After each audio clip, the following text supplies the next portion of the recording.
Doctor बीना Kaushik, SPC राजकीय महाविद्यालय अजमेर। आज का मेरा टॉपिक है अलाउद्दीन खिलजी की सिवाना और जालौर विजय।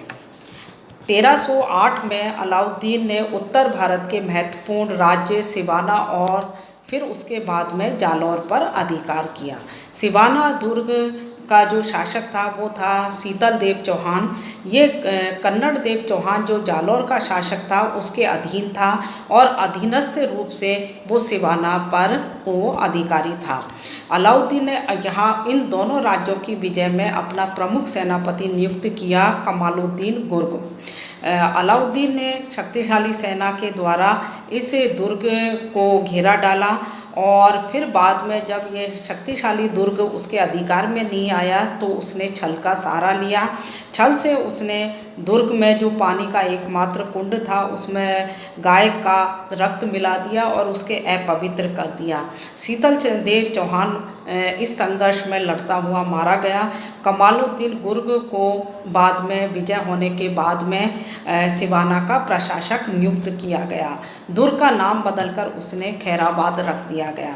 दूसरी उसकी विजय थी जालौर विजय। ये 1311 ईस्वी में की गई। यहाँ का शासक था कन्नड़ देव चौहान। इस विजय में अलाउद्दीन का सेनापति था कमालुद्दीन गुर्ग और बाद में उसकी सहायता के अलाउद्दीन स्वयं उसकी सहायता के लिए आया। अब इस विजय का वर्णन हमें प्रमुख रूप से पद्मनाभ का द्वारा लिखित कन्नड़ देव प्रबंध से इसके बारे में विस्तृत हमें जानकारी मिलती है। जालौर राज्य में हम देखें तो चौहान राज्य की जो स्थापना है वो 12वीं शताब्दी में यहाँ पर प्रारंभ में देखें तो यहाँ परमार वंश के राजपूतों के अधिकार में था। 1181 में नाडौल की कीर्तिपाल चौहान ने परमार वंश की स्थापना की और यहाँ से जो कीर्तिपाल चौहान ने यहाँ का जो शासक था कुंतपाल से ये किला छीना और यहाँ पर चौहान वंश की स्थापना की। इस वंश के यहाँ प्रमुख शासक कीर्तिपाल, समर सिंह, उदय सिंह और कन्नड़ देव रहे हैं। इस विजय के प्रमुख कारणों में हम देखें या इस पर आक्रमण करने के प्रमुख कारण अलाउद्दीन के थे कि जालौर का राजपूत शक्ति का केंद्र बन जाना।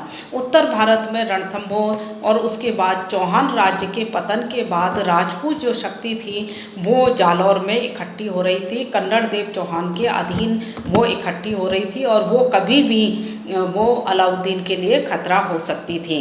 और इसके अतिरिक्त सोनगढ़ राजपूतों की ये शक्ति का केंद्र बन गया था।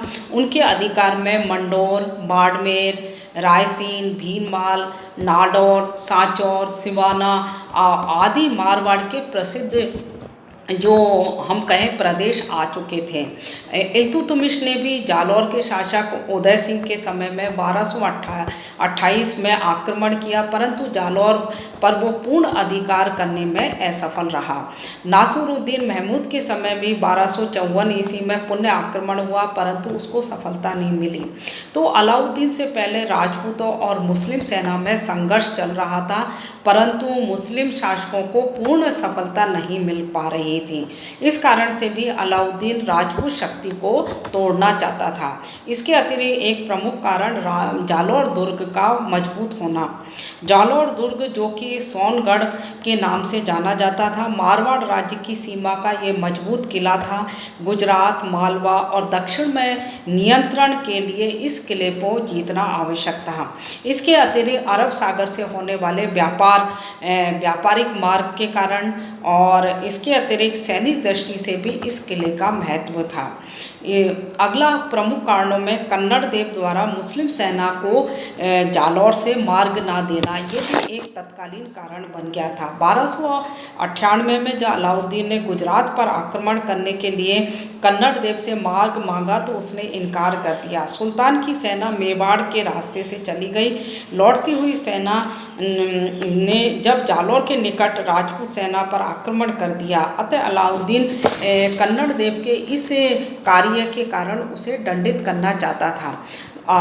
तो अलाउद्दीन के प्रमुख सेनापति ने किले का घेरा डाला और बाद में स्वयं अलाउद्दीन भी सेना लेकर उसे यहाँ पर आ गया। सुल्तान ने छल कपट का सहारा लिया और बीका दहिया नामक सरदार को अपनी ओर मिला लिया और जो कि उससे किले का भेद जान लिया। कन्नड़ देव चौहान और उसका पुत्र बीरम देव चौहान और अन्य राजपूत सरदार इस संघर्ष में मारे गए। रानियों ने जौहर कर लिया। सुल्तान का किले पर अधिकार हो गया और सुल्तान ने इसका नाम बदलकर जालौर का जलालाबाद रख दिया। इस संघर्ष के प्रमुख परिणामों में जो लंबे समय से सोनगरा चौहान वंश चला आ रहा था वो समाप्त हो गया। जालौर को एक सैनिक छावनी के रूप में परिवर्तित कर दिया गया जिससे कि वो मारवाड़ पर नियंत्रण कर सके। तो इस प्रकार अलाउद्दीन की ये विजय भी उसको मालवा हम देखें तो जालौर और सिवाना विजय भी सफल रही। धन्यवाद।